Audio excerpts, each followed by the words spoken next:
Mga Lodi, don't skip ads po tayo. Maraming salamat sa patuloy ninyong pagsuporta. Paki-like and share naman dyan mga Lodi. At sa mga gustong mag-donate sa ating GCash or regular na load, mag-comment lang po tayo. Para patuloy tayong makapag-upload ng mga bagong kabanata. Marami pong salamat. Subaybayan natin ang kwento ng isang kabataang nangarap para sa kanyang mga mahal sa buhay. Mula sa pinakamahina tungo sa pinakamalakas. Alamin natin ang kwento ng kanyang buhay.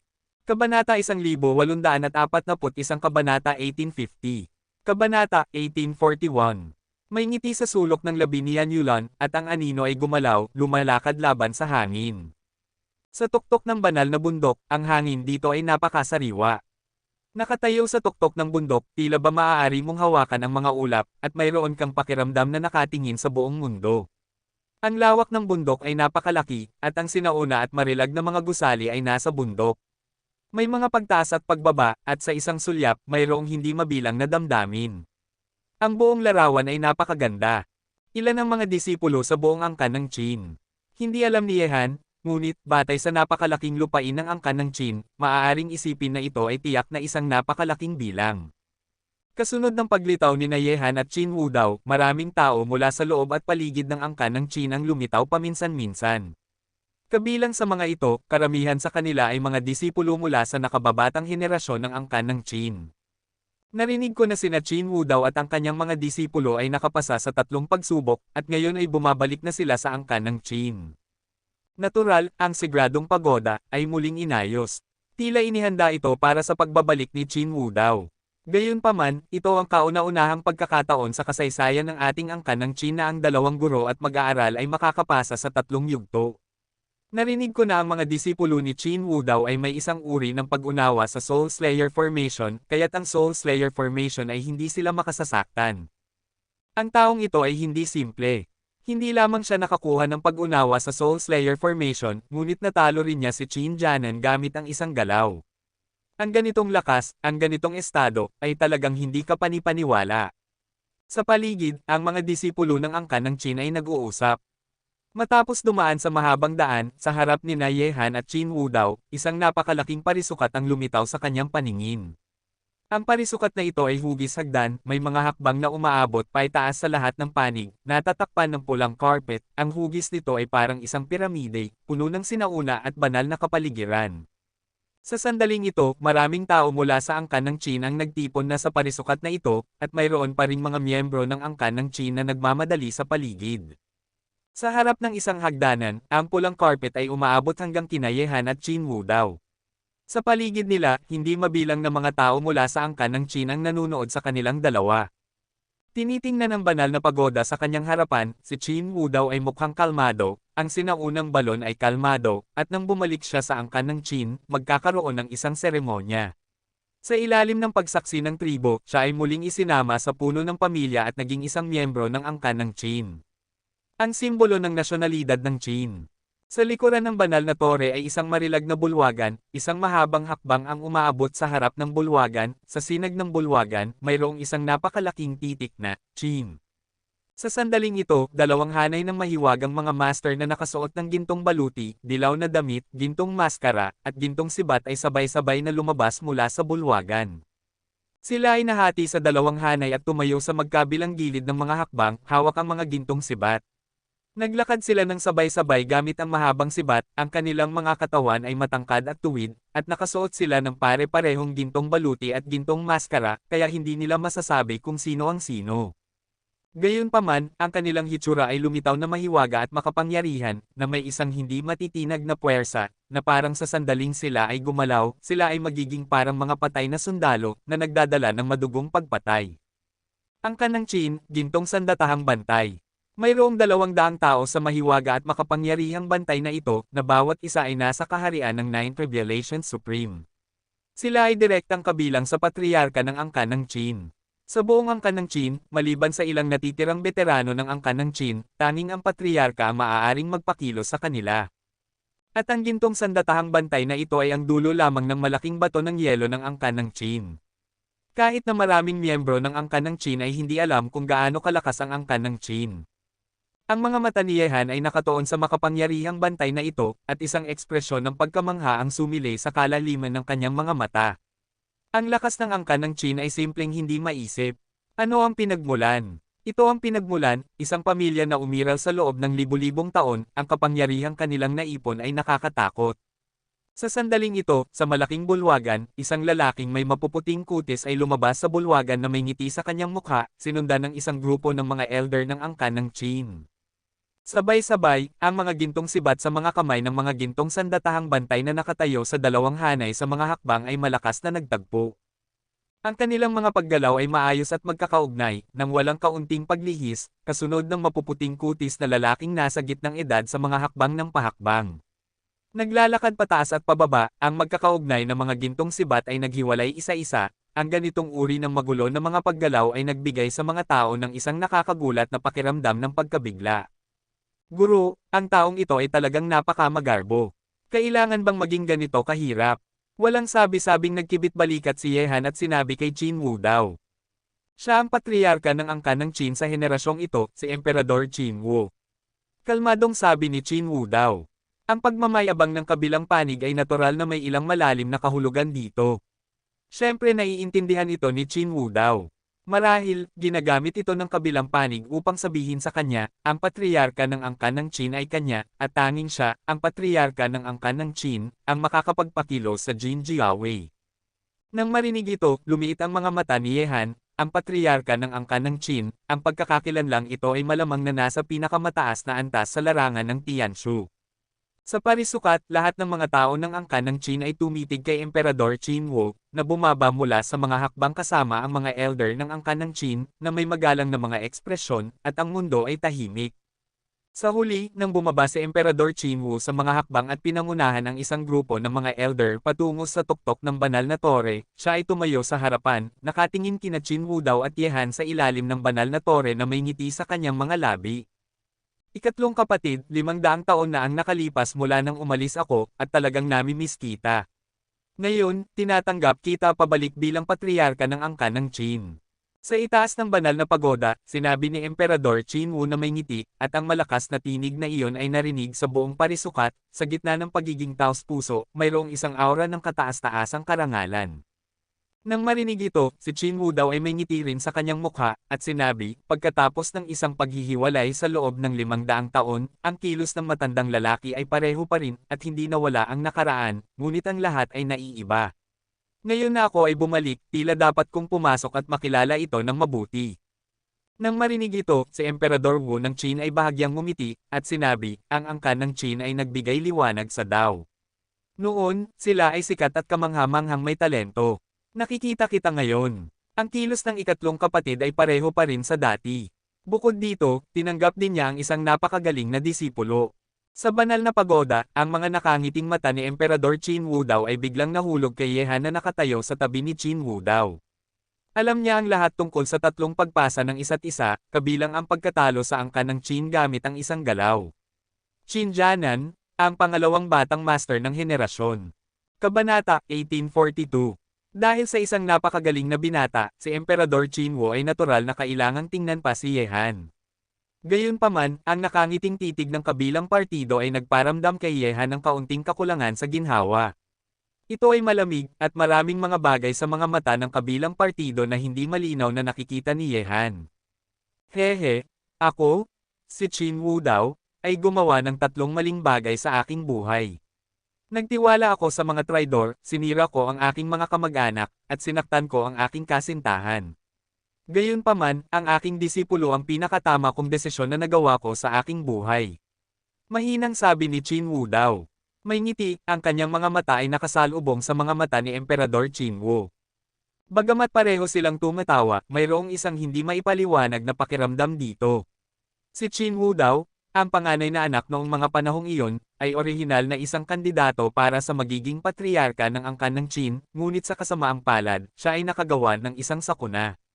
Kung gayon, si Emperador Qin Wu ay maaaring hindi ang patriarka ng angkan ng Qin ngayon. Hehe, ang batang ito ay talagang napakabuti. Sa pagbibigay ng oras, siya ay tiyak na magiging isa sa mga nakasisilaw na henyo sa larangan ng Tianshu. Mahinang ngumiti si Qin Wu at sinabi, ikatlong kapatid, bumalik ka na lang. Ngayon, ang seremonya ay magsisimula na. Nasaan ang sasamba? Nariyan. Bigla, sa ilalim ng masusing pagmamasid ng lahat sa parisukat, nakita ang isang matandang figure na nakatayo sa likuran ni Emperador Qingwu. Ang ekspresyon ng taong ito ay malamig na nagbibigay sa mga tao ng isang pakiramdam ng pagiging seryoso. At ang taong ito ang namamahala sa talaang kanan ng angkan ng Qin, karaniwang kilala bilang sasamba, siya ay isa sa mga pinakaiginagalang at makapangyarihang elder ng angkan ng Qin. Kaagad pagkatapos lumitaw ang sasamba, iwinagayway niya ang kanyang mga manggas, at sa itaas ng kawalan, isang transparent na aklat ang lumitaw. Tila ito ay hindi nakikita at binubuo ng isang uri ng kapangyarihan. Sa ibabaw nito, isang aklat ang kumikislap ng mga bituin ay nagpapaganda at nagpakinang sa transparent na aklat na ito na parang kalangitan. Tian Shupu, nakikita ang eksena na ito, ang mga tao ng angkan ng Qin ay mukhang banal, dahil ang kumikislap na mga bituin dito ay kumakatawan sa mga miyembro ng angkan ng Qin. Kapag ang isang miyembro ng angkan ng Qin ay sakaling namatay, ang kanyang liwanag ng bituin sa Tian Shupu ay mawawala, upang malaman din ng mga tao ng Qin. Ang ganitong aklat ng mga banal na kasulatan ay napakahimalang, at karaniwang umiiral sa ilang mga pangunahing puwersa sa rehiyon ng Tianshu, at nagtatala ng mga disipulo sa ilalim ng kanilang mga pangalan. Sa ilalim ng banal na pagoda, sino ang babalik? Sa sandaling ito, isang malamig na tinig ang nagmula sa bibig ng sasamba, at direkta niyang tiningnan si Qin Wu Dao. Bagamat alam ng lahat kung sino ito rin ay isang karaniwang tanong. Di karapat-dapat na anak, Qin Wu Dao. Itinaas ni Qin Wu Dao ang kanyang ulo. Nang marinig ito, nagsalita muli ang sasamba, at ang kanyang malupit na tinig ay kumalat sa buong mundo. Ang 24 na tuntunin ng angkan ng Qin, maaari mo bang igalang iyon? Iginagalang ko. Huminga ng malalim si Qin Wu Dao, at dahan-dahang binigkas ang isang salita mula sa kanyang bibig.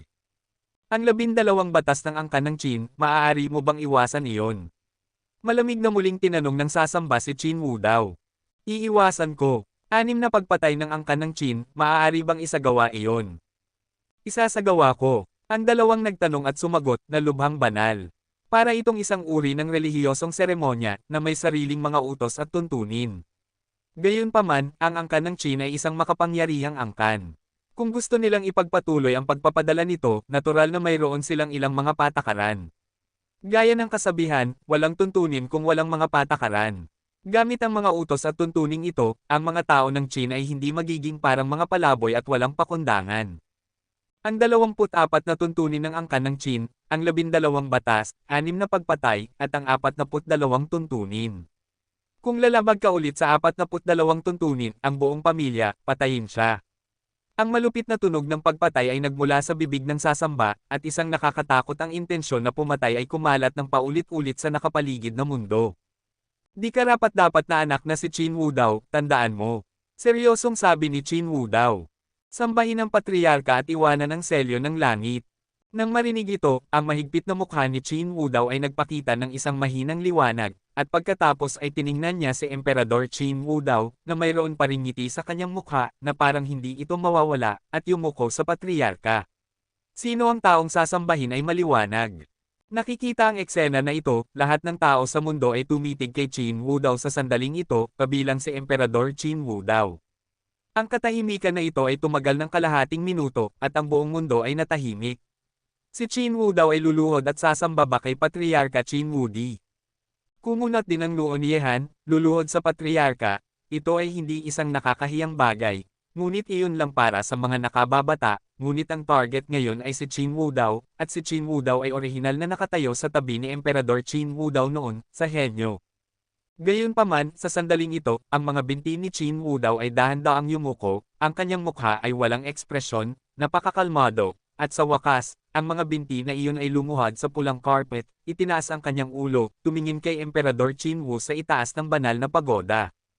Guru! Lumiit ang mga mata ni Yehan, at humakbang siya. Umatras ka, ito na lang ang huling hakbang, huwag sumuko. Walang pakialam na tumingin si Qin Wu Dao, ang kanyang mga mata ay nakatingin pa rin kay Emperador Qin Wu sa banal na tore. Nang marinig ito, hindi mapigilan ni Yehan na ikuyom ang kanyang mga kamao, at ang binti na hahakbang ay dahan-daang umatras. Kabanata 1843. Ikatlong kapatid, tila nagbago ka nga ng husto. Sa sandaling ito, isang buntong hininga ang bumaba mula sa itaas ng banal na tore, at tila may emosyon si Emperador Qin Wu. Ang mga tao ay palaging nagbabago. Ako ay ganoon din, at ikaw ay ganoon din. Kalmadong sabi ni Qin Wu daw. Iwanan ang selyo ng langit. Bigla, ang malamig na tinig ng sasamba ay muling dumating, huminga ng malalim si Qin Wu daw, at dahan-daang tumayo, at pagkatapos, isang kislap ng liwanag ang sumilay sa kanyang mga mata, at kaagad, mula sa gitna ng kanyang mga kilay, isang sinag ng puting liwanag ang sumambulat, na direktang lumubog sa marka ng aklat na iyon. Sa isang iglap, nakita ng lahat na sa marka ng aklat na iyon, isang liwanag ng bituin ang biglang sumambulat sa nakasisilaw na liwanag. Ang ganitong uri ng liwanag ng bituin ay nabuo mula sa sariling kapangyarihan ng kaluluwa ni Qin Wu daw, karaniwang kilala bilang Tianyin. Mas malakas ang liwanag ng Tianyin, kinakatawan nito ang mas malakas na puwersa ng buhay. Sa kabaligtaran, kung ang may-ari ng Tianyin ay mamamatay, kung gayon ang kanyang liwanag ng bituin ng Tianyin sa spectrum ng Tianzhou ay mawawala. Ngunit ngayon, iniwan na ni Qin Wu daw ang kanyang sariling selyo sa aklat ng langit na nangangahulugang opisyal na siyang bumalik sa angkan ng Qin. Ang angkan ng Qin ay lubhang mahigpit sa maraming aspeto, at lahat sila ay may kanya-kanyang batas. Bagaman ang angkan ng Qin ay nagpaparamdam kay Ye Han ng hindi kasiyahan, dapat sabihin na maraming aspeto ng angkan ng Qin na maaaring matutunan ni Ye Han. Tapos na ang seremonya. Sa sandaling ito, lahat ay nakatingin kay Qin Wu daw, ang bumalik na miyembro ng angkan, at maraming tao ang may mga komplikadong ekspresyon sa kanilang mga mukha. 500 taon na nasayang, ikaw na di karapat-dapat na anak, talagang pinaghihintay mo ang mga tao ng matagal, pumunta sa Zushu, upang makipagkita sa akin. Bigla, isang matanda at makapal na tinig na tila nagmula sa wala ang langit at lupa ng angkan ng Qin ay nag-ugong. Nang marinig ito, ang malalakas na tao ng angkan ng Qin ay nagulat. Ito ay Patriarka Qin Sheng. Sa sandaling ito, maging ang tingin sa mga mata ni Qin Wu ay nagbago, at ang ngiti sa mga matang iyon ay tila nawala ng marami. Gayunpaman, pagkatapos marinig ito, tumangala si Qin Wu daw sa langit, ngunit mahinang sinabi, pasensya na, matandang lalaki, wala akong oras ngayon. Kung gusto mo akong makita, pumili ka. Gusto mo akong makita, pumili ka. Sa parisukat, ang mahinang tinig ni Qin Wu daw ay nag-ugong sa piraso ng langit at lupa na ito. Tungkol naman sa kung sino ang taong nagsasalita sa dilim, alam niya na ang katayuan ng kabilang partido sa angkan ng Qin ay masasabing isa sa pinakamataas. Gayunpaman, hindi siya kailanman nagpakita ng anumang paggalang sa taong nasa dilim, at palagi niyang sinasabi ang anumang gusto niya nang walang anumang pag-aalangan. Gayunpaman, ito ay limitado kay Qin Wu daw. Kung ang ibang mga miyembro ng angkan ng Qin ay haharap sa may-ari ng tinig, palagi silang magiging magalang at hindi mangangahas na maging mapangahas kahit kaunti. Ang mga salita ni Qin Wu daw ay nagulat sa mga mukha ng mga taong nasa paligid niya, ngunit pagkatapos isipin ang katayuan ng kabilang partido sa angkan ng Qin, ang lahat ay gumaan. Siyempre, sinumang manggahas na magsalita ng ganyan sa ninuno ng angkan ng Qin, si Qin Sheng, walang mahigit sa 3 angkan ng Qin. Sa kawalan, ang matanda at makapal na tinig ay hindi na muling umugang. Marahil, alam niya kung sino si Qin Wu daw, o marahil, inilagay na niya ang kanyang mga salita, at si Qin Wu daw ay natural na pupunta. Sa ilalim ng banal na tore, muling sinulyapan ni Qin Wu daw si Emperador Qin Wu daw sa banal na tore, mahinang ngumiti, at sinabi, Patriarka, dahil tapos na ang seremonya, maaari na ba akong umalis? Ikatlong kapatid, sige na, ang hinaharap ay magiging mahaba. Hindi tayo nagmamadali na alalahanin ang nakaraan. Pagkatapos makita ang ninuno, magkakaroon ng maraming pagkakataon sa pagitan natin. Mahinang ngumiti si Qin Wu at ang ngiti sa kanyang mukha ay bumalik muli. Ang eleganteng ugali. Nang marinig ito, sa ilalim ng masusing pagmamasid ng mga tao ng angkan ng Qin sa nakapaligid na parisukat, si Qin Wu daw ay umikot at umalis, at si Ye Han ay natural na sumunod sa kanya. Pinapanood ang pag-alis ng guro at mag-aaral, isang kislap ng liwanag ang sumilay sa nakangiting mga mata ni Emperador Qin Wu, at kagad siyang umalis sa banal na tore at nawala na parang isang sinag ng liwanag. Kuwit-kuwit, guro, tila may samahan ang patriarka ng angkan ng Qin sa iyo. Tuldok-tuldok panipi, hindi sinabi ni Ye Han ang susunod niyang sasabihin. Ang pagtatalo sa salita ni na Qin Wu daw at Qin Wu ay nagbigay sa mga tao ng kahulugan ng isang kutsilyo na nakatago sa mga salita. Alam ni Qin Wu daw kung ano ang tinutukoy ni Ye Han, mahinang ngumiti siya at sinabi, siya ay isang napakamakapangyarihang tauhan, maging sa lakas o sa ibang mga bagay, ngunit kahit na siya ang patriarka ng angkan ng Qin, hindi lamang siya ang nagsasalita tungkol sa angkan ng Qin ngayon. Kalimutan mo na, sapat na iyon, ang mga bagay dito ay walang kinalaman sa iyo, kaya hindi mo na kailangang magtanong pa. Tila ang guro at siya ay napakahirap pakisamahan. Mahinang ngumiti si Yehan, na may matalas na kislap sa kanyang mga mata, at pagkatapos ay naglakad na magkatabi kay Qin Wu Dao. Ang buong angkan ng Qin, sa tuktok ng banal na bundok na ito, ay may napakalaawak na saklaw, at ang mga sinaunang gusali ay maayos na nakaayos. Ang angkan ng Qin na inilagay sa ilalim ng mga ulap ay nagbibigay sa mga tao ng isang uri ng pinagpalang lupain para sa immortal na paglilinang. Diwata. Ang paikot-ikot na mga hakbang ay umiikot sa dingding ng bundok na mukhang lubhang matarik at ang tanawin ay napakaganda. Pagtingin mula sa itaas, puno ito ng puting ulap at hamog. At sina Yehan at Qin Wu daw ay naglalakad sa matarik na mga hakbang sa sandaling ito, paakyat. Hindi pamilyar si Yehan sa angkan ng Qin, ngunit ang buong angkan ng Qin ay napakagaling na napakaganda na kamangha-manghang. Hindi nagtagal, sa pamumuno ni Qin Wu Dao, ang dalawa ay dumating sa isang magkakahalong sinaunang mga gusali, na tila tahimik na tahimik. Siyempre, ang ilang mga miyembro ng angkan ng Qin ay makikita rin dito. Si Qin Wu Dao ay narito. Nakikita sina Qin Wu Dao at Yehan na papalapit, maraming tao mula sa angkan ng Qin ang tumitig sa lugar na ito. May mukha ba si Qin Wu Dao na pumunta rito? Kabanata 1844. Bata, maghintay ka muna rito sandali, at lalabas ako at dadalhin kita upang makilala ang isang tao mamaya. Sa oras na ito, sinabi ni Qin Wu Dao kay Yehan. Nang marinig ito, tumango si Yehan.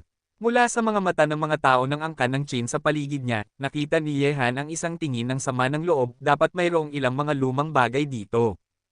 Pagkatapos, si Qin Wu Dao ay naglakad ng diretso pasulong, at nawala sa komplikadong gusali sa ilalim ng titig ni Yehan, habang si Yehan ay umupo sa isang matarik na bato sa labas, hinahangaan ang nakapaligid na tanawin. Sino ang pupuntahan ni Qin Wu Dao?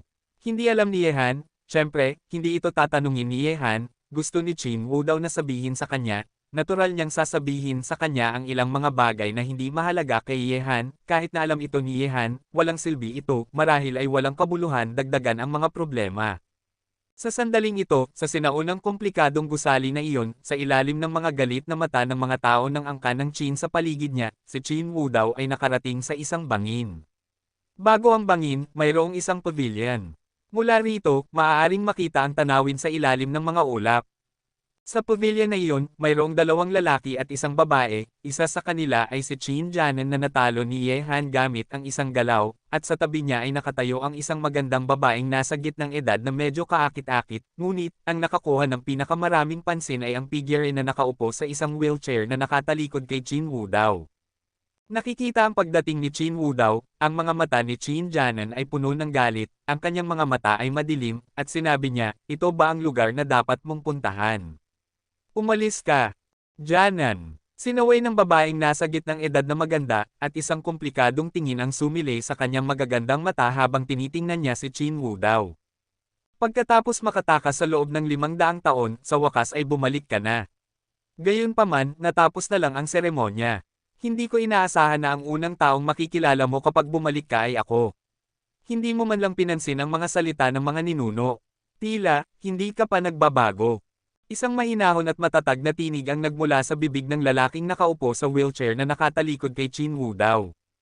Pagkatapos, umikot ang wheelchair, at isang matatag na mukha na puno ng mga pagbabago ay lumitaw. Gayunpaman, ang simoy ng hangin sa gilid ng bangin ay humihip, at ang balabal sa ilalim ng wheelchair ay bahagyang hinaipan, at ito ay naging walang laman. Ang taong ito ay walang mga binti. Kapatid, mali ako sa nangyari noon. Humugat ng malalim na hininga si Qin Wu Dao, bahagyang nanginginig ang mga sulok ng kanyang bibig, ang kanyang mga binti ay lumuhad ng mahigpit sa matigas na sahig, ang pagluhod na ito, ay kusang loob niya, ang pagluhod na ito, ay inilibing na sa kanyang puso sa loob ng maraming taon. At ang kapatid na ito, na siyang lalaking nasa gitnang edad na may matatag na mukha at isang pakiramdam ng mga pagbabago ay handa nang ipakita. Si Qin Watia ng angkan ng Qin, ang target ng pagpatay sa kapatid ni Qin Wu Dao, dahil dito, ang lalaking iyon ay maaari lamang makulong sa isang wheelchair mabuhay ang araw. Nakikita ang eksena na ito, isang mahinahong tingin ang sumilay sa matatag na mukha ng lalaki sa wheelchair, at bahagyang nakapikit ang kanyang mga mata. 500 taon na ang nakalipas, napakaraming galit ang nawala na sa hangin. Ngayon, hindi na kita sinisisi, at hindi na kita kinaiinisan, dahil alam ko na kapag bumalik ka na Chin Woo daw, makukuha mo ang lahat ng iyong dating taglay, at ang taong dapat magbayad ng utang ay hindi pa nagbubukas ng bibig at nakaupo sa lahat ng bagay. Mali, mali. Babayaran ko ang mga utang na aking inutang, at pupunta ako upang bawiin ang sino mang may utang sa akin. Ang hinaharap na kaluwalhatian ng angkan ng Chin ay maaaring lumago lamang sa mga kamay ng isang may talento at malakas na tao. Ngayon, mayroon na ako, wala na akong kandidato, ngunit kailangan ko ng suporta upang tulungan siyang maabot ang langit sa bawat hakbang ng paraan. Ang mga mata ni Chin Woo daw ay sumilay sa maliwanag na apoy. Bumalik siya sa angkan ng Chin at pumunta rito para kay Yehan. Kung pinrotektahan siya ng angkan ng Chin, hanggat hindi niya tinusok ang langit, si Yehan ay hindi mapapahamak. Ang kanyang malaking paghihiganti, marahil, ay kailangang umasa sa kanyang disipulo na may talento at kasamaan upang maghayganti. Siyempre, babayaran ni Chin Woo daw ang kanyang inutang noon. Ngayon na siya ay bumalik na, hindi niya naisip na tumakas, ngunit hindi pa ito ang oras para sa kanya upang bayaran ang utang. Pero na, nagtago ako ng maraming taon. Mabuti na, ngayon ay oras na upang makita ang ninuno. Matagal na kitang hindi nakikita. Sa tingin ko mas gusto kanyang makita kaysa sa akin. Ang mga mata ni Chin Wat Ian ay dahan-dahang pumikit muli, ngayon ay hindi na siya isang simpleng mundo sa angkan ng Chin. Ang sinabi ni Chin Woo daw, hindi siya makapangako ng anumang bagay. Ang inutang ni Chin Woo daw sa kanya, pinili niyang kalimutan maraming taon na ang nakararaan. Gayunpaman, ang angkan ng Chin ay hindi walang makapangyarihang mga henyo. Kuwit-kuwit, sa matarik na mga bato sa labas, si Yehan ay nababagot na hinahangaan ang nakapaligid na tanawin. Iniisip niya, kung ang lahat ay tapos na, pagkatapos niyang marating ang tuktok, gagawa rin siya ng gayong paraiso upang gugulin ang natitirang bahagi ng kanyang buhay kasama ang kanyang pamilya. Isang magandang pagpipilian din. Hindi ko alam kung anong taon at buwan ang araw na ito. Bamantong hininga si Yehan sa kanyang puso, hindi pinapansin ang mga titig na ipinupukol ng mga disipulo ng angkan ng Chin na dumadaan. Gayunpaman, habang bamantong hininga si Yehan, isang nakakagulat na liwanag ng espada ang biglang sumambulat mula sa hangin sa harap niya. Ang espada na ito ay napakabilis at napakaganda, ngunit bagaman may kagandahan, kulang ito. Isang kaunting kalupitan at nakamamatay. Ang biglaang pagbabagong ito ay nagpakunot ng noo kay Yehan, at ang kanyang palad ay pinalo ang matigas na bato sa ilalim niya. Pagkatapos noon, si Yehan ay tumaas sa ere at lumapag gamit ang isang magandang backflip, iniiwasan ito. Ang napakabilis na espada. Pagkatapos, tiningnan ni Yehan ang matarik na bato na kanyang inuupuan kanina. Sa sandaling ito, isang galit na batang babae na may hawak na espada ay lumapag dito. Ang matalas na espada ay nakaturo kay Yehan. Ang batang babae ay mga 15 o 16 na taong gulang. Sa kaliwa at kanan, nakasuot ng dilaw na mahabang damit, mukhang maganda at maliit siya, kahit na siya ay galit, hindi niya maitago ang mapaglarong tingin sa kanyang mga mata. Nakikita ito, kinuyam ni Yehan ang kanyang mga labi, tiningnan ang galit na dalaga, at nakangiting sinabi, "Batang babae, mayroon ba tayong sama ng loob?" "Wala," galit na sabi ng dalaga. Kung gayon ay walang sama ng loob noon, ngunit ngayon ay may mga sama ng loob. Patuloy na nagtanong si Yehan. Kabanata 1845. Wala. Ang mukha ng dalaga ay galit pa rin, na para bang sasaksak ang espada sa katawan ni Yehan sa susunod na sandali. Nang marinig ito, hindi natuwa si Yehan, "Kung gayon ano ang kaguluhan mo, batang babae? Wala tayong sama ng loob noon, at wala tayong sama ng loob ngayon, at gusto mo talaga akong patayin, batang babae, sino ang iyong Panginoon?" Bastardo? Hindi ka karapat-dapat malaman iyon kung sinaktan mo ang aking kuya, ako, si Chin Wanwan, ay magtuturo sa iyo ng magandang aral. Malamig na umienjeos ang dalaga, at ang espada sa kanyang kamay ay gamulong sa isang bulaklak ng espada, at handa na siyang magpatuloy sa pag-atake kay Yehan. Hintay. Iwinagayway ni Yehan ang kanyang kamay, ikinuyom ang kanyang mga balikat, at sinabi, "Batang babae, sino ang iyong kuya? Kahit na gusto mo akong patayin, kailangan mo akong lokohin, tama ba?" Bastardo? Ang aking kuya ay si Chin Janan, sinaktan mo ba siya?" Galit na sabi ng dalaga. Nang marinig ito, hinawakan ni Yehan ang kanyang ilong, at sinabi, "Tila, may ganoon nga." Bastardo, ano pa ang sasabihin mo ngayon? Tingnan mo ang espada. Bigla, muli na namang sinugod ng dalaga si Yehan gamit ang kanyang espada. Ang kanyang figure ay lumilipad sa paligid. Ang espadang ito ay tila matalas, ngunit ito ay para sa isang taong napatay na sa aktwal na pakikipaglaban, lalo na para sa isang taong tulad ni Yehan na nakaranas ng maraming laban. Sinabi, parang pekeng, walang anumang panganib, bukod pa rito, kung ikukumpara kay Yehan, ang kaharian ng dalagitang ito ay ilang kaharian pa sa likuran. Tawa. Ang kumikislap na espada ay dumating upang umatake, at si Yehan ay tumayo na nakalagay ang kanyang mga kamay sa likod niya. Kaagad, ang kanyang kaliwang kamay ay lumabas, ang kanyang dalawang daliri ay magkadikit, at pagkatapos ay kinurot ang espada sa kamay ng dalaga ng may malaking katumpakan. Nakikita ito, ang dalaga ay sumigaw ng may pagkukulang, at handa nang baguhin ang kanyang mga taktika upang harapin si Yehan, ngunit ang kanyang espada ay tila natigil sa pagitan ng dalawang daliri ni Yehan. Kahit anong lakas ang gawin ng dalaga, ang espadang nahuli ni Yehan ngunit hindi ito gumalaw. Bastardo, bitawan mo, sumigaw ang dalaga, at biglang sinipa ang singit ni Yehan. Ang sipa na ito ay mabangis at mabangis. Kung ang isang ordinaryong tao ay sisipain, ang kanyang ikatlong binti ay tiyak na masisira. Nakikita ito, ang mukha ni Yehan ay dumilim. Paano magagamit ng isang tao ang trick na ito sa mundong ito, at ang target ay isang maselang batang babae? Pagkatapos, binitiwan ni Yehan ang kanyang dalawang daliri, at pagkatapos ay umatras, iniiwasan ang suntok ng dalaga, batang babae, mayroon akong unang pangalan at apelyido, kung hindi mo alintana, maaari mo akong tawaging kuya. Nang marinig ito, hindi sumagot ang dalaga, sinamantala niya ang tagumpay at hinabol gamit ang kanyang espada, na para bang hindi siya susuko kung hindi niya makamit ang kanyang layunin. Iyon ay si Miss Wanwan, paano niya mapapagalitan ang lalaking ito? Ang paggalaw dito ay nakakuha ng pansin ng ilang mga tao upang tumigil at manood. Si Miss Wanwan at Young Master Janan ay may pinakamagandang relasyon sa araw-araw.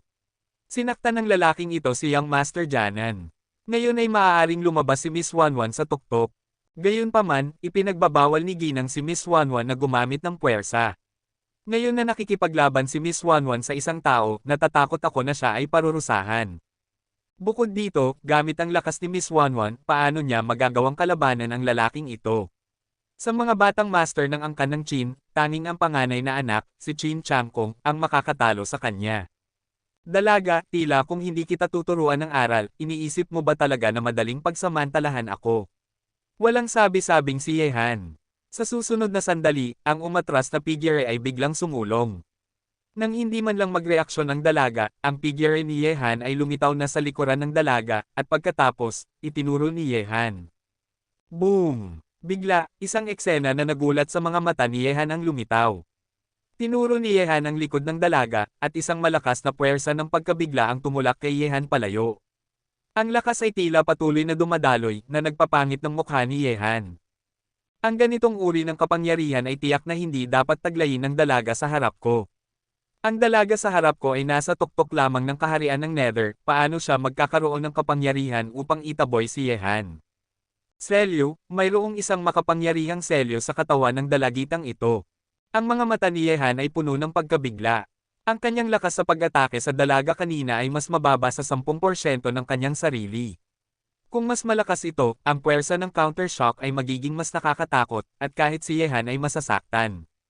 Gayunpaman, paano magkakaroon ng isang napakalakas na selyo sa loob ng katawan ng dalagitang ito?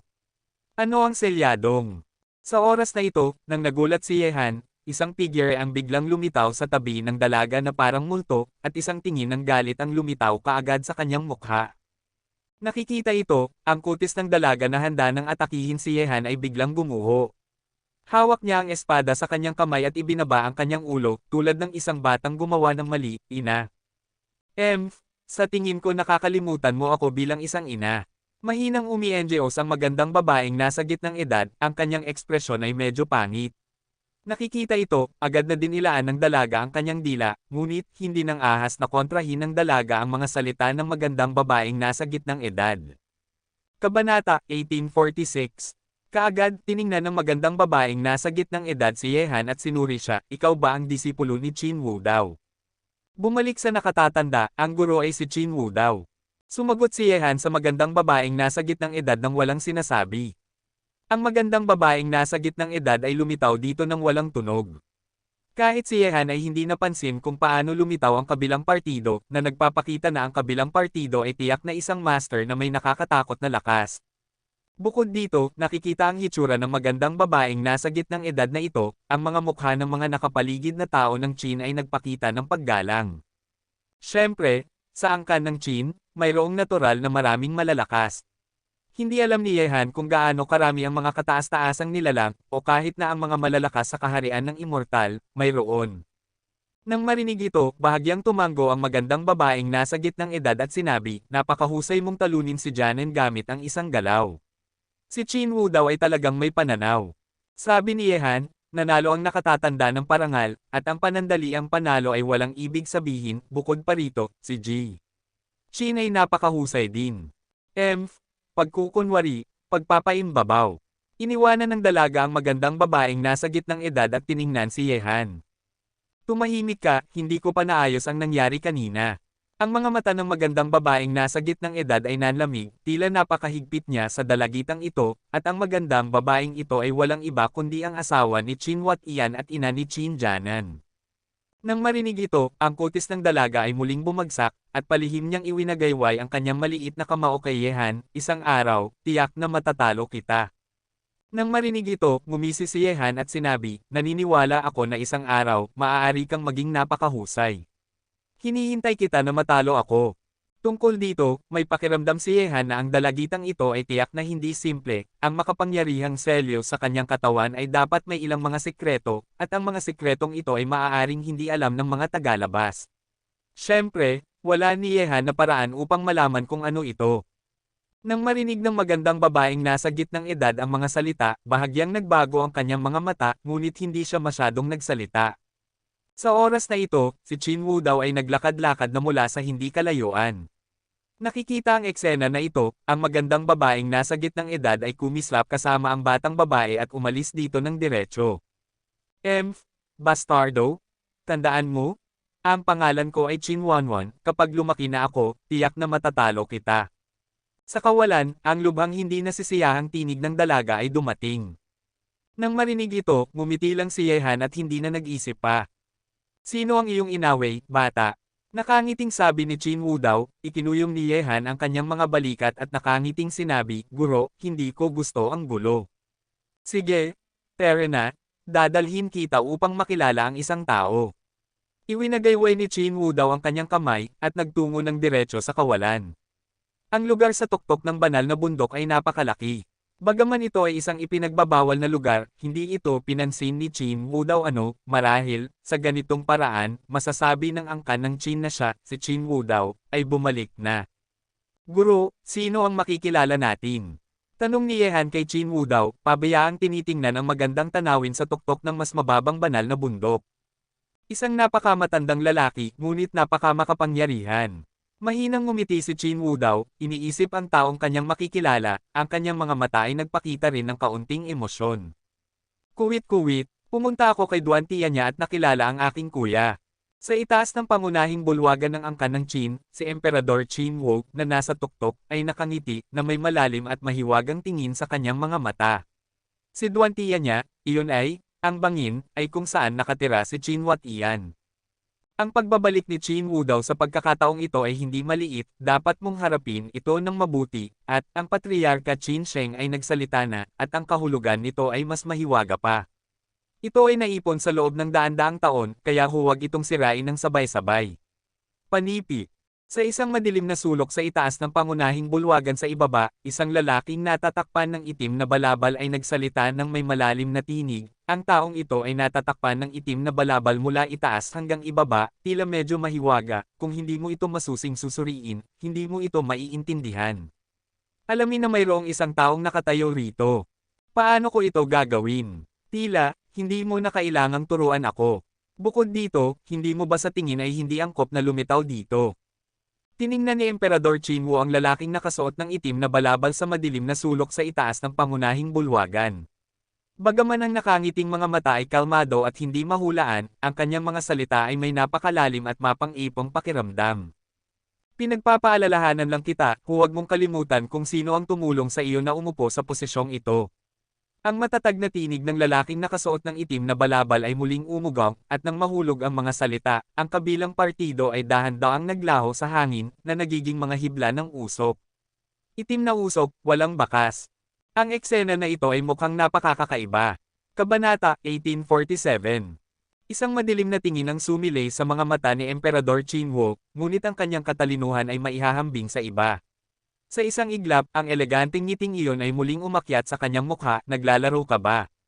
Sa oras na ito, sa labas ng pangunahing bulwagan, si Elder Qin Feng ay naglakad-lakad, yumuko kay Emperador Qinwu, at nagsalita ng may malalim na tinig, Patriarka, may mga tao mula sa Yaoqi Palace. Nang marinig ito, ang mga mata ni Emperador Qinwu ay kumislap ng maliwanag, at sinabi niya, ang Yaoqi Palace ay kasal sa 12 palasyo ng Chen-kun. Ngayon, ako, ang angkan ng Qin, ay tila para sa layuning ito. Isara ang porma sayon, at ang mga kampana ay tutunog ng 9 na beses, salubungin ang mga mahalagang bisita. Opo, Patriarka, sumagot si Elder Qin Feng, pagkatapos ay umikot at lumabas sa bulwagan. Hindi nagtagal, isang malambing na kampana ang tumunog sa buong tirahan ng angkan ng Qin, dumaan sa paligid, at nang mahulog ang kampana, mayroong patuloy na mga kampana na dumarating, ang bawat tunog ay mas malakas kaysa sa huli. Sa sandaling ito, sa kawalan na hindi kalayuan sa tuktok ng banal na bundok, sina Qinwu Dao at Ye Han ay tumigil. Ang kampana ay tumutunog ng 9 na beses, tila isang mahalagang bisita mula sa angkan ng Qin ang dumating. Mahinang sabi ni Qinwu Dao, at pagkatapos ay direktang lumapag siya sa kawalan, at dumating sa isang lubhang matarik na bangin sa kalahati ng bundok, kung saan mayroong isang plataporma. Ang plataporma ang nakapaligid na lugar ay napapalibutan ng mga ulap at hamog, at ang loob ay malapit sa bundok. Matapos lumapag si Ye Han dito, bigla niyang natuklasan na mayroong isang makapal na pintuan ng bato sa harap ng plataporma. Sa sandaling ito, ang pintuan ng bato ay mahigpit na nakasara, na nagbibigay sa mga tao ng isang mabigat na pakiramdam ng mga pagbabago, na para bang ang pintuan ng bato ay hindi pa nabubuksan sa loob ng mahabang panahon. Ang lugar na ito ay natatakpan ng mga nalaglag na dahon. Matagal na panahon na simula nang may dumating upang linisin ang lugar na ito. Ang simoy ng hangin ay humihip, at ang mga nalaglag na dahon sa plataporma ay sumasayaw sa hangin. Matandang lalaki, nandito na ako, hindi mo ba ako sasalubungin ngayon? Sa harap ng Shimen, si Qinwu Dao ay tumayo na nakalagay ang kanyang mga kamay sa likod at kalmadong nagsabi.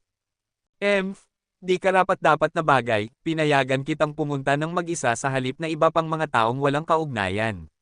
Sa loob ng Shimen, isang matanda at malalim na tinig ang dumating, at mayroong isang kakilakilabot na pakiramdam ng pang-aapi sa hangin. Nagdala ako ng bagong pag-asa sa pamilya ng Qin, hindi mo ba ito gusto? Kalmadong sabi ni Qinwu Dao. Tila handa ka na talaga para sa walang pakundangan na bagay na ito. Dalhin mo siya, kung walang silbi, lumabas ka sa angkan ng Qin. Ang matandang tinig sa pintuan ng bato ay walang pakialam at malakas, na parang hindi dapat pag-usapan ng sinuman, si Lid. At siya ay isa sa mga elder ng angkan ng Qin, Patriarka Qin Sheng, isang nangungunang makapangyarihang tao na may lubos na nakakatakot na lakas. Pasensya na, abala ako kamakailan. Pagkaraan ng ilang sandali, magkakaroon ng 4D na pag-update na tatagal ng 5 hanggang 7 araw.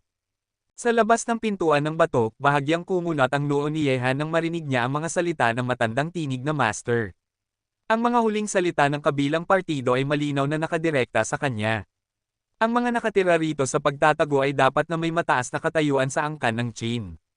Bagaman ang kalaban ay hindi lumitaw sa kabila ng pintuan ng bato, ang hindi nakikitang pakiramdam ng pang-aapi sa hangin ay sapat na upang ipakita na ang kanyang pagkakakilanlan ay hindi simple.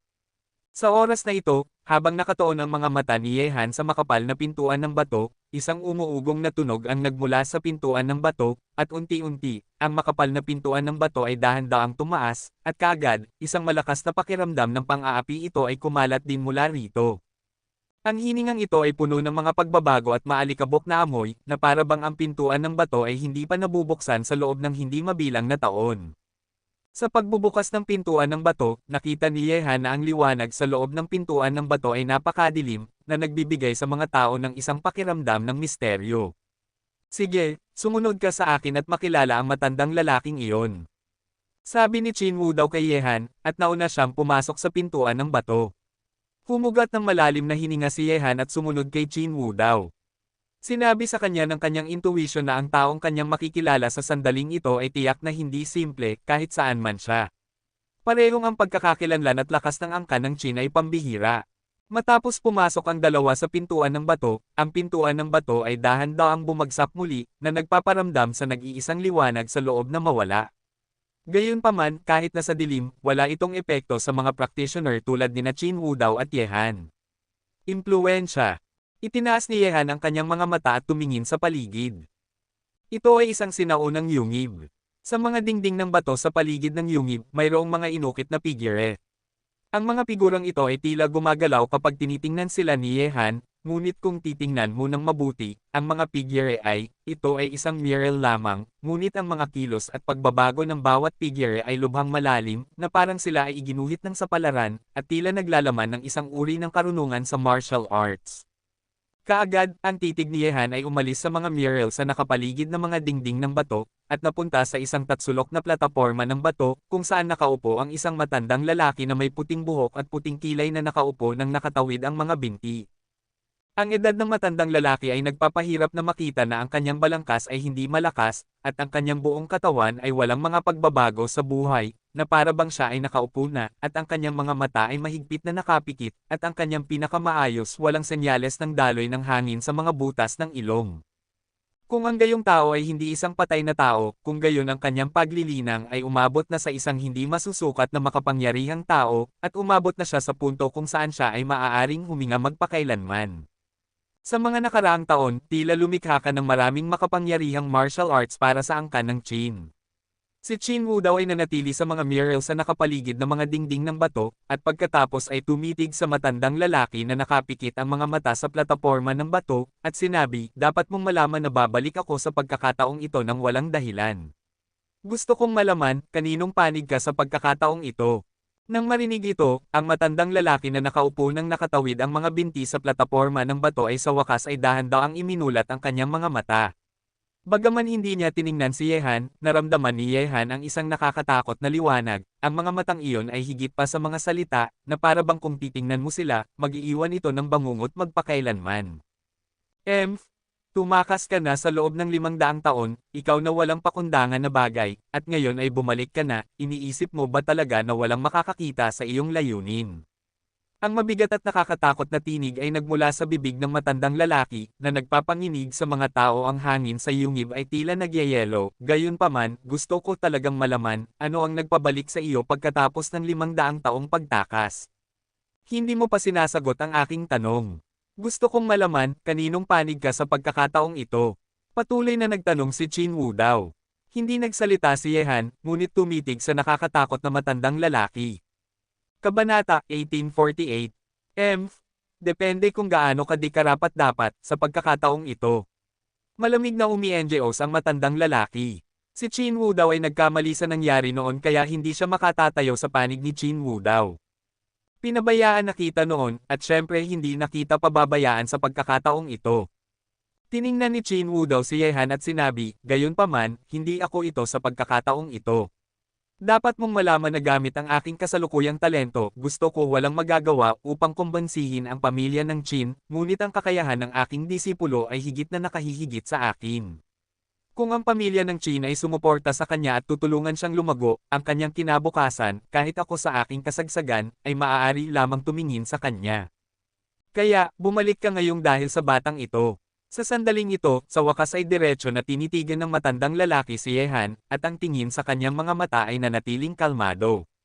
Sabi ni Chin Wudao nang may malalim na tinig, syempre, siya ang layunin ng aking pagbabalik. Kung poprotektahan mo siya, ang angkan ng Chin ay tiyak na magiging isa sa mga nangungunang angkan sa hinaharap.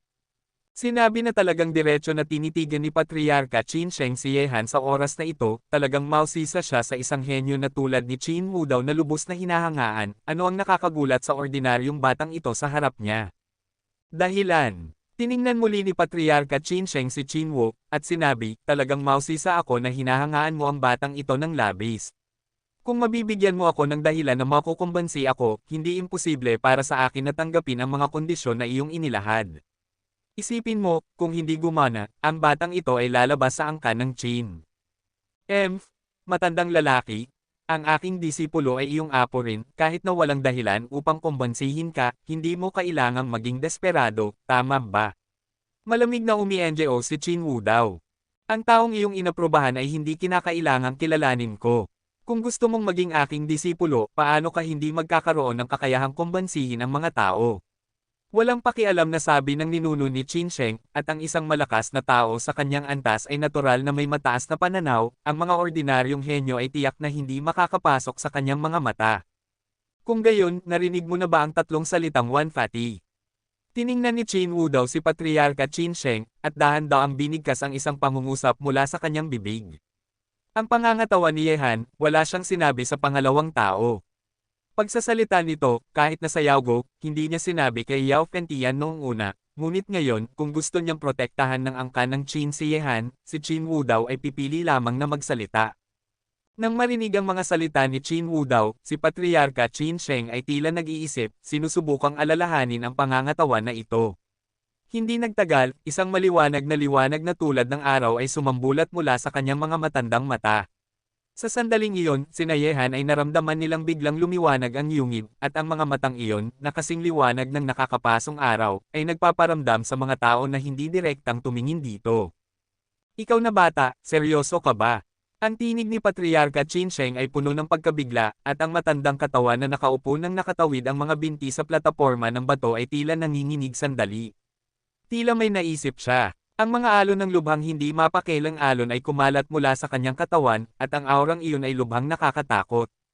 Kung hindi dahil sa pagsisikap ni Patriarka Qin Sheng na pigilan ang kanyang sarili, ang aurang ito ay maaaring pumatay kay Yehan. Naramdaman ng nakakatakot na aurang ito, ang mga mata ni Yehan ay kumislap ng may takot. Gaano kaitikot si Ninuno Qin Sheng sa harap niya?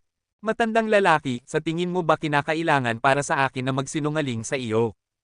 Mahinang sabi ni Qin Wu daw, ang pangangatawan ni Yehan ay tiyak na ang numero 1 sa mundo, at mas nakakatakot pa kaysa sa numero 1 sa mundo. Dapat mong malaman na ang isang taong may pangangatawan na ito noon ay isang pag-iral na hindi mapapantayan ng sinuman. Ngayon, alam ito mayroong napakakaunting mga tao na may ganitong uri ng pangangatawan. Noong una, si Qin Wu daw ay nagbasa ng maraming sinaunang aklat sa Medicine Valley bago siya nakakuha ng isang bakas, kaya nakumpirma ang pangangatawan ni Yehan. Ngayon, kahit na ang isang makapangyarihang malakas na tao tulad ni Patriarka Qin Sheng ay hindi kaagad tumugon. Siyempre, bagaman mayroon ang gayong malakas na pangangatawan, ang unang pagkakataon na lumitaw ito, ay kabilang sa alamat, kahit ngayon walang pagkakataon na makita ang pinakamatandang emperador ng langit sa mundong ito. Ang mga salita ni Qin Wu daw ay nagparamdam kay Patriarka Qin Sheng na tumitig ng mabangis kay Yehan, na para bang nakakita ng isang walang kapantay na kayamanan, nakaramdam siya ng matinding kakulangan sa ginhawa nang makita si Yehan. Bata, ilabas mo ang iyong kapangyarihan at hayaan mong makita ako ng ninuno. Ang tinig ni Patriarka Qin Sheng ay muling umugang, at sa oras na ito, siya ay nakikipag-usap kay Yehan. Nang marinig ito, tiningnan ni Yehan si Qin Wu daw, na tahimik na tumango. Nakikita ito, kumugat ng malalim na hininga si Yehan, at ang mga alon ng matalas na kapangyarihan ay kumalat mula sa kanyang katawan. Ang kapangyarihan ng ginto. Nanlaki ang mga mata ni Patriarka Qin Sheng. Kaagad, ang kapangyarihan ng Yin at Yang ay muling kumalat mula sa katawan ni Yehan. Ang kapangyarihan ng Yin at Yang. Isa pang pagbulalas ang nagmula sa bibig ni Patriarka Qin Sheng, ang dalawang kapangyarihan ay iisa. Pagkatapos, ang kapangyarihan ng mahika, ang kapangyarihan ng buhay, at ang kapangyarihan ng yelo ay inilabas mula sa katawan ni Yehan isa-isa. Siyempre, pinili ni Yehan na itago ang kapangyarihan ng kapalaran. Hindi pa niya ito nasasanay noon, ngunit habang inilabas ni Yehan ang lahat ng uri ng kapangyarihan sa kanyang katawan, ang mga mata ni Ninuno Qin Sheng ay naging mas maliwanag, at ang mga matang tiningnan niya si Yehan ay naging mas kawili-wili. Iyon lang. Tiningnan ni Yehan si Patriarka Qin Sheng. Nakangiting sabi ni Qin Wu daw, tila hindi kita nakita sa loob ng kalahating taon, at napagtanto mo ang isa pang uri ng kapangyarihan, ang kapangyarihan ng yelo, na isang lubhang makapangyarihang kapangyarihan din. 5 uri ng kapangyarihan ang nagtitipon sa isang katawan. Imposibleng mangyari ito sa isang ordinaryong pangangatawan. Bukod dito, ang batang ito ay ipinanganak na may kapalaran ng isang emperador. Ito ay isang himala. Ang mga mata ni Qin Sheng ay lumiwanag, at ang pagbulalas ay umugang, hindi pa ito narinig ni Qin Wu daw sa loob ng maraming taon. Katawan ng 10,000 Dharma, marahil, ang batang ito ay talagang isang nakakagulat na pangangatawan. Muli na namang bumulala si Patriarka Qin Sheng. Sa sandaling ito, ang kanyang mga mata kay Yehan ay nagkaroon ng malaking pagbabago. Kahit na si Yehan ay hindi isang katawan ng 10,000 Dharma, at nagtataglay ng 5 uri ng kapangyarihan, siya ay isang nakakatakot na super henyo pa rin. Ang ganitong henyo ay hindi pa lumilitaw noon sa angkan ng Qin. Walang gaanong nakakatakot. Matandang lalaki, tumaya ka sa kanya, sa tingin mo ba matatalo ang pamilya ng Qin? Tamang panahong sabi ni Qin Wu daw. Bata, sa pagkakataong ito ay itinuturing kang matalino. Ako, si Qin Sheng, ay kinikilala siya bilang kanyang disipulo. Matapos malamig na umi-NGOs ni Patriarka Qin Sheng, isang ngiti ang lumitaw sa kanyang mukha na tila hindi kailanman ngumingiti, at sinabi kay Yehan, Bata, binawi ko ang aking sinabi kanina. Maaari kang manatili sa lugar na ito ng angkan ng Qin hanggat gusto mo, ang buong angkan ng Qin, maaari kang pumunta saan mo man gusto, kahit na ang isang nakababatang miyembro ng angkan ng Qin na gusto mo na, Patriarka, magkakaroon ako ng kapal na mag-ayos ng linya para sa iyo. Nang marinig ito, ang puso ni Yehan ay puno ng pawis. Ang matandang lalaki ay masyadong mabilis na nagbago ng mukha, at siya ay lubos na naiiba sa kanina. Gayunpaman, alam din ni Yehan kung bakit. Kung wala siyang ganitong nakakatakot na talento, paano mapapaboren sa kanya ang nakakatakot na Patriarka Qin Sheng sa harap niya? Kabanata 1849. Nang marinig ito, isang ngiti ang lumitaw sa mukha ni Qin Wu daw. Ngayon na pumayag na ang matandang lalaki, si Yehan ay maituturing na isang nakakatakot na malakas na nakatayo sa likuran niya. Kahit na, hanggat magsasalita si Patriarka Qin Sheng, ang buong angkan ng Qin ay malamang natatayo sa likuran ni Yehan. Isang nakakatakot na katawan ng 10,000 Dharma. Ano ang kinakatawan nito? Malinaw kay Patriarka Qin Sheng, sa sandaling ang angkan ng Qin ay tumayo sa likuran ng nakakatakot na henyo na ito, samahan siya, at umakyat sa langit hakbang-hakbang, kung gayon ang nakakatakot na henyo na ito ay lubos na lalago sa hinaharap, maging ang walang kapantay na makapangyarihang tao, ang angkan ng Qin ay babangon din upang maging ang lahi ng tao, at maging isa sa mga nangungunang angkan sa 4 na angkan. Matandang lalaki, kaya't nakagawa na tayo ng kasunduan. Kung may mangyaring masama sa batang ito, kailangan mong lumabas. Tiningnan ni Qin Wu daw si Patriarka Qin Sheng at sinabi, Siyempre, poprotektahan ko ang aking disipulo at apo ni Sheng Qin. Kung kailangan niya ito, ang lahat ng mga mapagkukunan ng pamilya ng Qin ay maibibigay. Ang mukha ng ninuno ni Qin Sheng ay unti-unting namulaklak, isang nakakatakot na katawan ng 10,000 Dharma at ang kanyang pamilya ng Qin may isang relasyon, sa ilalim ng kanyang proteksyon, hanggat hindi mo sisirain ang langit, tiyak na unti-unti kang makakatayo sa tuktok ng mundong ito. Salamat, Patriarka. Yumuko si Yehan kay Patriarka Qin Wu daw. Naintindihan ni Yehan ang mga iniisip ni Qin Wu daw. Si Patriarka Qin Sheng ang dakilang taga-suporta na natagpuan niya para sa kanya. Bueno, kung wala ang isang malaking taga-suporta, kahit na ang isang henyo na may lubhang napakalaking talento ay maaaring mahulog sa kalagitnaan, ngunit sa proteksyon ng malakas, magiging mas ligtas ito. Hehe, bata, pinoprotektahan kita ngayon.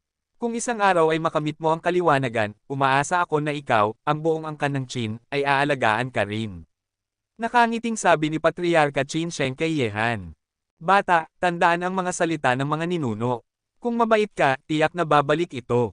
Seryosong sabi ni Yehan. Nang marinig ito, si Patriarka Qin Sheng ay tumango ng may kasiyahan at nakangiting sinabi, dahil nandito ka na sa angkan ng Qin, manatili ka ng mas matagal. Maaari kang pumunta kahit saan sa angkan ng Qin, at maaari mong gamitin ang anumang mapagkukunan, kahit na si Qin Wu ang batang iyon, emperador, ay hindi nang ahas na pigilan siya. Tumango si Yehan. Gamit ang malaking suporta ng ninuno ng Qin Sage, si Yehan ay natural na may ilang mga ideya tungkol sa makapangyarihang angkan ng Qin. Bukod dito, si Qin Wu daw ay bumalik na ngayon.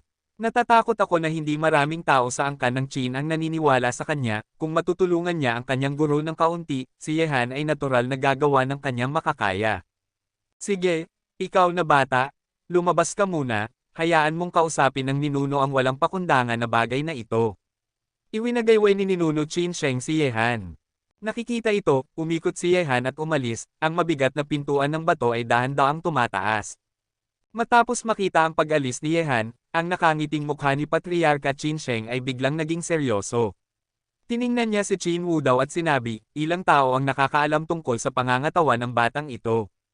Huwag kang mag-alala, bukod sa akin, ikaw iyon. Mahinang sumagot si Qin Wu daw. Napakahusay, gamit ang gayong nakakagulat na pangangatawan, hindi natin dapat ipaalam sa mga tagalabas sa ngayon. Kahit na ang emperador ng langit ay hindi nang ahas na sabihin kung ano ang kanyang kinabukasan. Marahil, umaasa siyang lampasan ang pag-iral ng kahariang iyon. Seryosong sabi ni Patriarka Qin Sheng, 10,000 dharma na katawan, ang nakakagulat na pangangatawan na ito, ay lumitaw lamang sa napakataas na pag-iral na hinahangaan ng 4 na angkan. Noon, ang mundo ay hindi ganoon. Kaya, sa pagkakataong ito, lubos ka bang tatayo sa aking panig? Tiningnan ni Qin Wu daw si Patriarka Qin Sheng at mahinang nagtanong. Dahil sa iyong di karapat-dapat na bagay na nagdala ng isang napakalakas na henyo sa angkan ng Qin, sa pagkakataong ito, susuportahan kita. Malamig na umi-NGO si Patriarka Qin Sheng, at pagkatapos ay ang kanyang titig ay naging medyo malamig. Tumayo ako at sinabi, bagaman matanda na ako, hindi pa rin ako nalilito. Ang angkan ng Qin ngayon ay tila mapayapa, ngunit malabo kong nararamdaman na may ilang mga maruruming bagay sa aking angkan ng Qin. Tama lang na bumalik ka sa pagkakataong ito. Maaaring hindi posible na pilitin ang mga maruruming bagay na ito. Nang marinig ito, kumunat ang noo ni Qin Wu daw at sinabi, dahil naramdaman mo ito, bakit hindi mo mismo ginawa ang aksyon? Kung kikilos ako, tiyak na matatakot ko ang ahas. Marahil ay walang makukuha sa huli, at ang mga maruruming bagay ay maitago lamang ng mas malalim at mas malalim. Ang batang iyon na si Wat Ian ay nagtatago sa loob ng maraming taon at hindi nagmamalasakit sa mga pangyayari sa mundo. Kung hindi, gamit ang kanyang presensya, maaari na silang maitaboy maraming taon na ang nakalilipas. Malamig ang mga matang sabi ni Patriarka Qin Sheng. Kaya, may natuklasan ka ba sa mga nakaraang taon? Ano ang nakatagong bagay na iyon? Tanong ni Qin Wu daw. Sabi ni Patriarka Qin Sheng, ang kabilang partido ay nagtatago ng napakalalim. Bukod dito, may isang tao sa angkan ng Qin na sinadyang nakialam. Ang taong ito ay dapat na nasa mataas na posisyon, at ang kanyang lakas ay pambihira. Hindi ko pa natuklasan ang kanilang tiyak na kinaroroonan. Nang marinig ito, kalmadong sinabi ni Qin Wu daw, tahimik ako sa loob ng 500 taon. Bagaman wala ako sa pamilya ng Qin, tila ang aking hula ay maaaring medyo higit pa sa iyong alam. Alam mo, nawala ko ang katawan ng batas noon, ano ang pinagmulan ng sakunang nagawa sa isang pag-aalsa ng galit. Maaaring alam na ng iyong anak ang isang bagay sa mga nakaraang taon. Ang kaluluwa ng mahinang tubig. Humugat ng malalim na hininga si Qin Wu daw, ang kanyang mga mata ay puno ng isang nakakatakot na malamig na liwanag.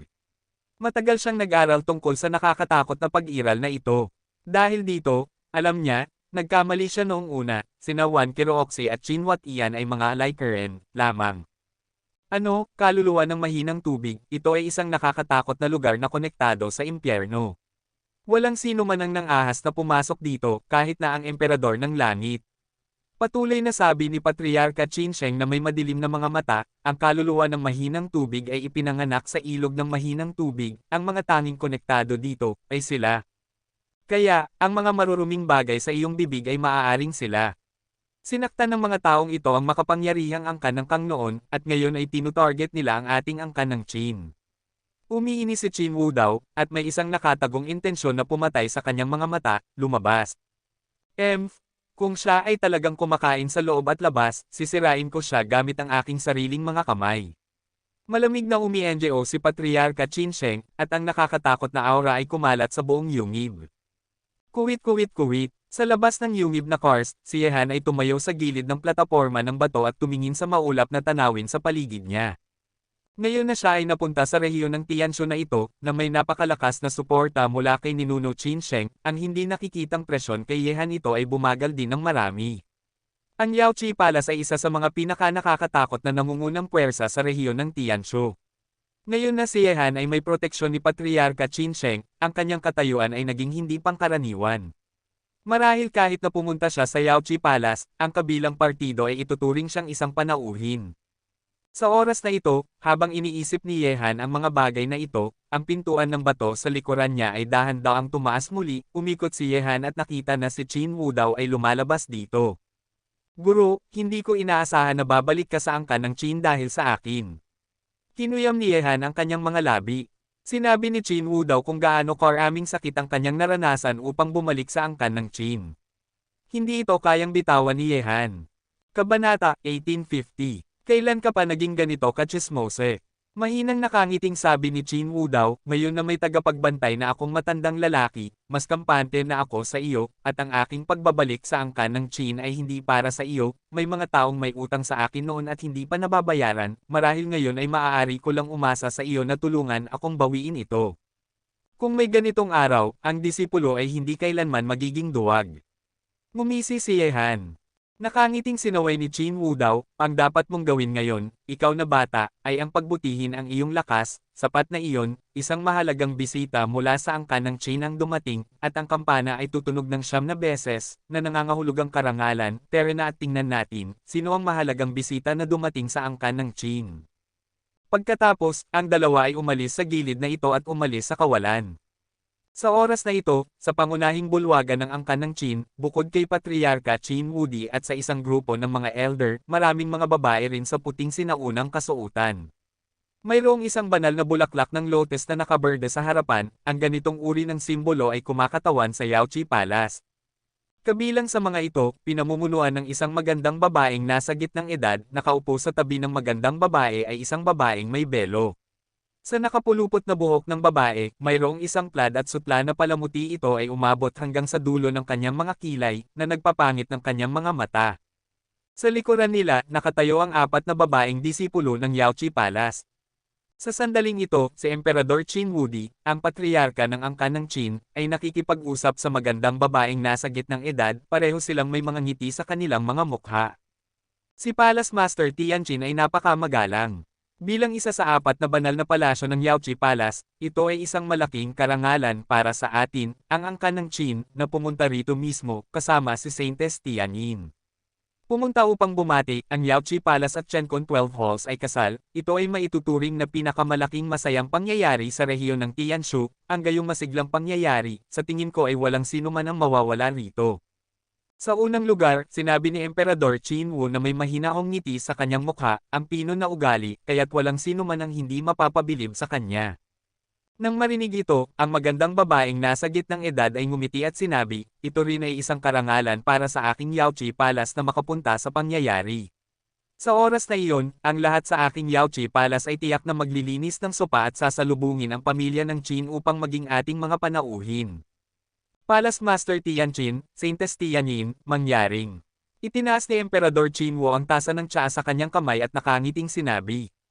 Nang marinig ito, ang magandang babaeng nasa gitnang edad at ang babaeng may belo sa kanyang mukha na nagpapahirap na makita ang kanyang mukha, maging ang kanyang mga mata, ay itinaas din ang kanilang mga tasa ng tsaa, at ang 3 sa kanila ay ininom ito ng sabay-sabay.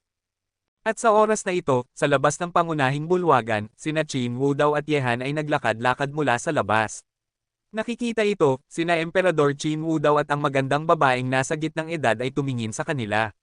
Sa mga mata, wala pa ring pagbabago. Sa oras na ito, nakikita si Qin Wu daw sa unang pagkakataon, isang ekspresyon ng pagkamangha ang sumilay sa mga mata ng magandang babaeng nasa gitnang edad. Napagtanto ng angkan ng Qin na 500 taon na ang nakalilipas, iyon ang pinakamangangibabaw na bagong bituin sa rehiyon ng Tianshu. Ang liwanag ng maraming henyo ay napigilan ni Gai. Bagaman ang angkan ng Qin ay bumalik sa rehiyon ng Tianshu pagkatapos ng kaliwanagan, ang Yaoqi Palace ay nakatanggap na ng balita, ngunit ang balita ng pagbabalik ni Qin Wu daw sa angkan ng Qin ay hindi pa kumalat.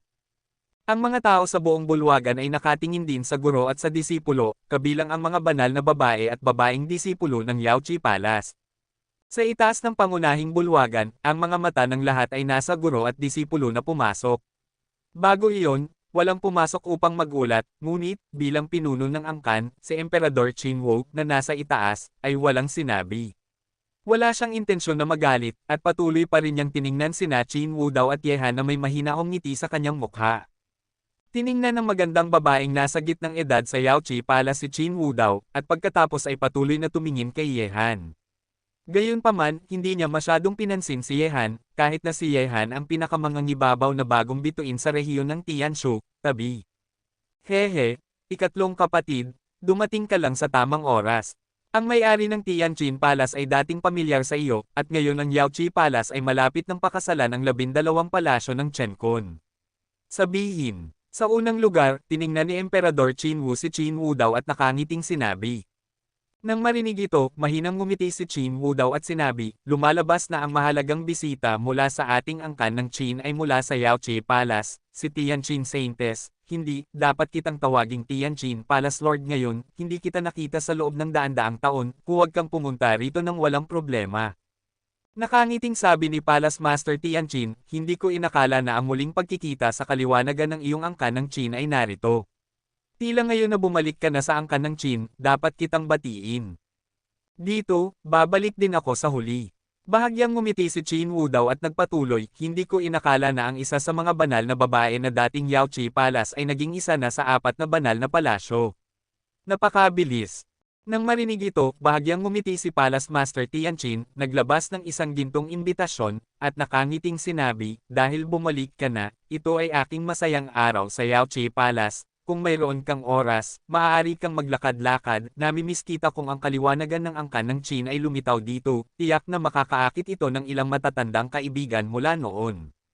Hehe, natatakot ako na nasa mataas na lugar na sila ngayon, at kilala na sila sa buong rehiyon ng Tianshu. Paano magkakaroon ng lakas ng loob ang isang taong tulad ko na tumayo kasama nila? Tinuwanan ni Qinwu daw ang kanyang sarili.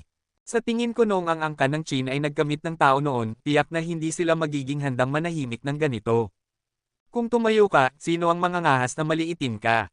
Mahinang ngumiti si Palace Master Tianqin.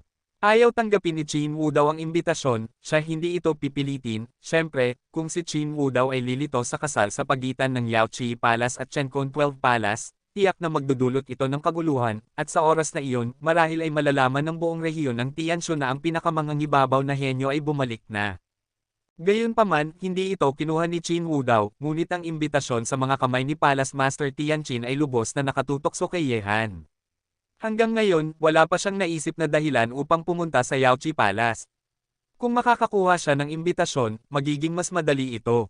Palace Master, bakit hindi ako ang pumunta sa halip na ang aking guro?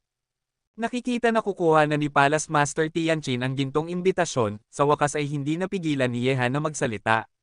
Bagaman alam din niya na hindi angkop para sa isang nakababatang tulad niya na magsalita sa sitwasyong ito, ngunit tungkol sa imbitasyong iyon, lubos na kailangan ni Yehan.